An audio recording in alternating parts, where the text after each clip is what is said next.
Hi guys. So IPL 2025க்கான starting matches அப்புறம் finals எப்போ நடக்க போகுது அப்படிங்கிற டீட்டெயில்ஸ்லாம் ரிலீஸ் பண்ணியிருக்காங்க பிசிசிஐ.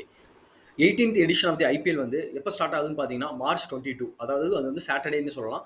ஸோ அதில் ஃபர்ஸ்ட் மேட்ச் யார் விளையாட போகிறாங்க பார்த்தீங்கன்னா டிஃபெண்டிங் சாம்பியன்ஸான கேகேஆரும் ஆர்சிபியும் தான் ஃபர்ஸ்ட் மேட்ச் விளையாட போகிறாங்க.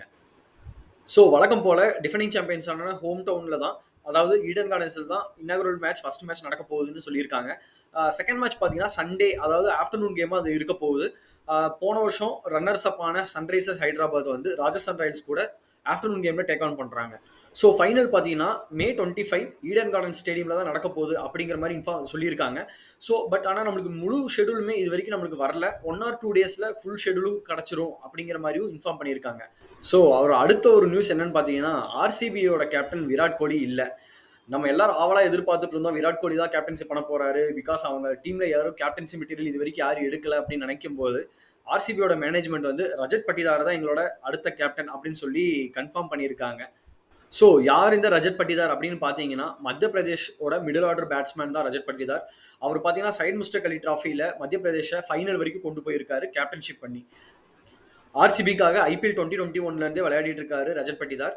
பட் இருந்தாலும் 2022 சீசனை வந்து அவரை வந்து மெகா ஆக்ஷனில் ரிலீஸ் பண்ணிட்டாங்க.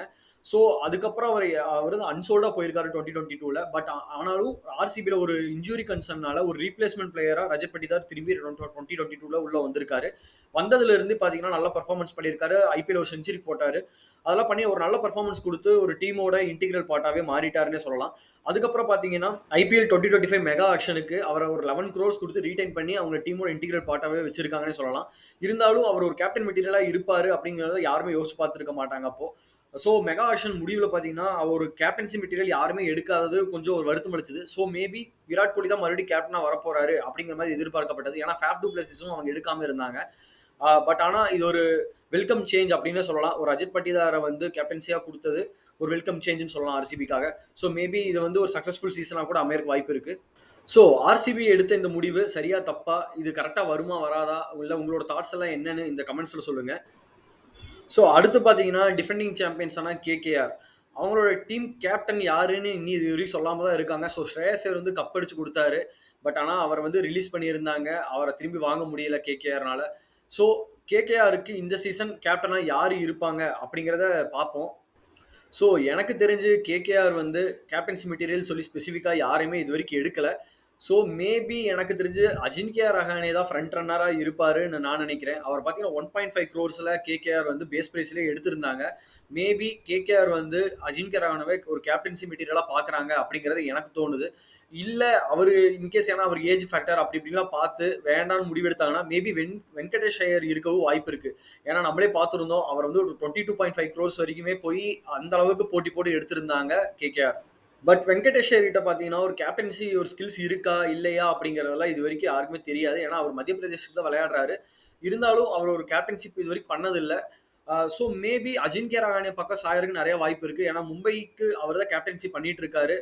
ஐபிஎல்ல சொல்லலை, மும்பையோட டொமஸ்டிக் கிரிக்கெட் ரஞ்சி டிராஃபி ஆகட்டும், இல்லை டுலி டிராஃபி ஆகட்டும், அதிலெல்லாம் பார்த்தீங்கன்னா கேப்டன்சி வந்து அவர் தான் பண்ணிட்டு இருக்காரு.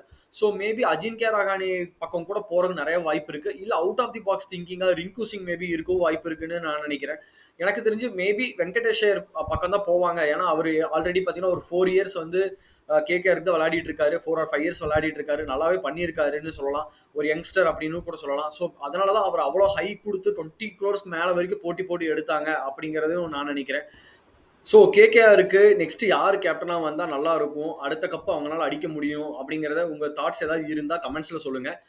தேங்க்ஸ் ஃபார் வாட்சிங் the video. Consider like and subscribe. Bye.